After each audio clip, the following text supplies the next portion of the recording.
Hello, it's Randi Rhodes. Here's a clip from our show, and go to randirhodes.com for the whole thing and a podcast. Buy a stinking podcast. Mary had a little man.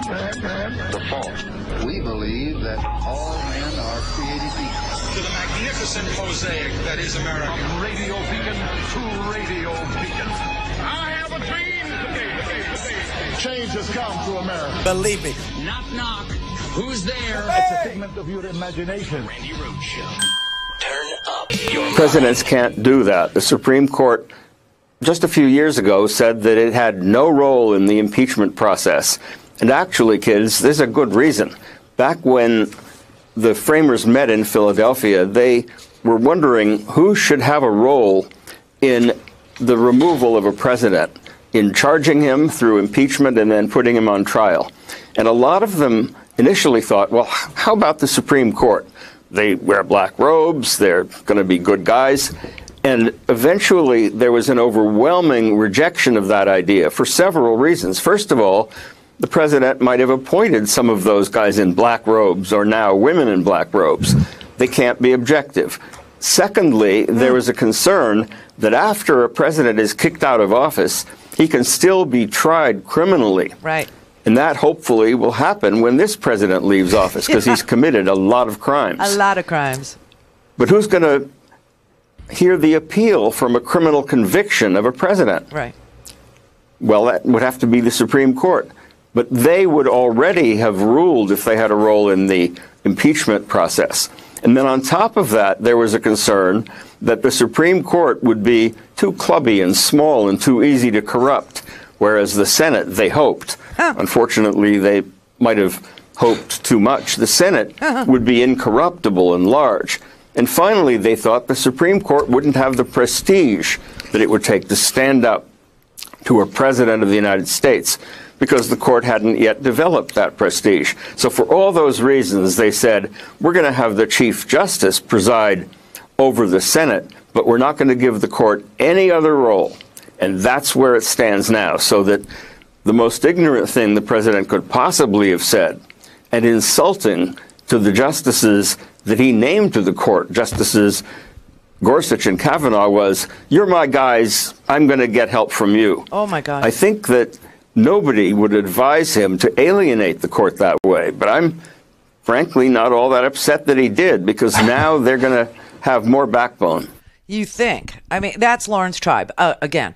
And, you know, the president's tweeting out that if he's impeached, he'll go to the Supreme Court, as if the Supreme Court in our Constitution has any role to play in that decision. They have no role to play, except that if there is a trial in the Senate after an indictment in the House, then the Chief Justice of the Supreme Court presides over that trial. So the House of Representatives is obviously not the jury. They're the grand jury. They indict. And then the jury would be the 100 senators, and that trial, they would be the jury, and that trial would ensue with the Chief Justice of the Supreme Court presiding. That's what happened with Bill Clinton, and that's the way that goes. So here is Donald Trump actually telling the American people that his best bet was, because he packed the court, his best bet is to go to the Supreme Court, something that is not allowed in our constitutional form of government. And yet he says that's where he will go to get justice if the House indicts him. That is sick. That is twisted. You have to hope that the man is so stupid that he doesn't understand the Constitution, and somebody will have to explain it to him, or you have to understand that we are in the middle of a constitutional crisis right now, because Nixon was impeached for substituting his judgment as to what materials Congress needed, or what witnesses Congress could call, what testimony Congress could take, that the president, Richard Nixon, was assuming to himself functions and judgments necessary to exercise the sole power of impeachment vested in the Constitution, in the Congress, in the House of Representatives. So we've got an off-the-hook situation here, and I'm telling you right now, if you can, get a passport. Really, get one and have one. and have one, because what's coming down the pike, you have to realize that, what Mueller said in his report is that the president will, he doesn't say will or shall, but he says that he preserves evidence. He preserves evidence and testimony when it's fresh in people's minds, okay? He took this testimony and these documents so he could preserve a record for the time when the president is no longer the president. Now, the statute of limitation on the crimes that Donald Trump has committed, obstruction of justice and, delay and being an impediment to an investigation, covering up, guilt and concealing, that has like a 5-year statute of limitations. So that means that Donald Trump would have to be arrested like the minute after whoever is the next president of the United States is sworn in, if it's not him. Otherwise, the statute will have run. And that is also why Donald Trump will not let go of the presidency.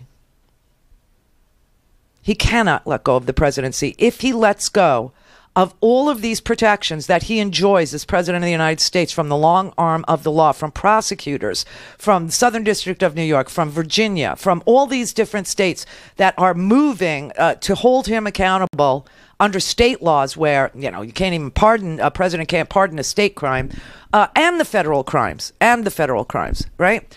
If they don't get a chance to prosecute him, let's say he cheats or he steals or he refuses to leave and becomes a 2-term or a 3-term or a 4-term president.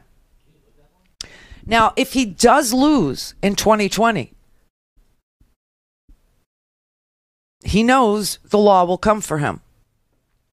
And the law will come for his family. He knows that.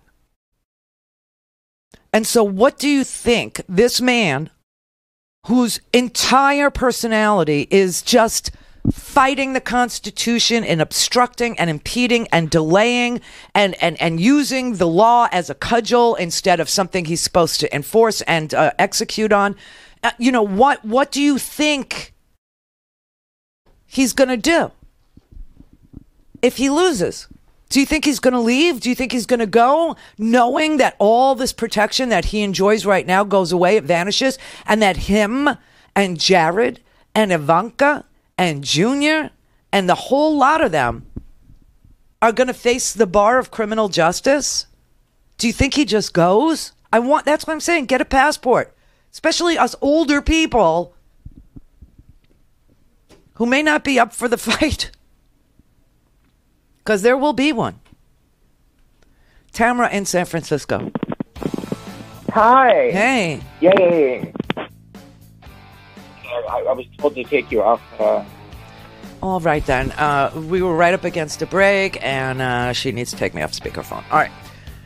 So what I'm saying to you is get very, very, very ready.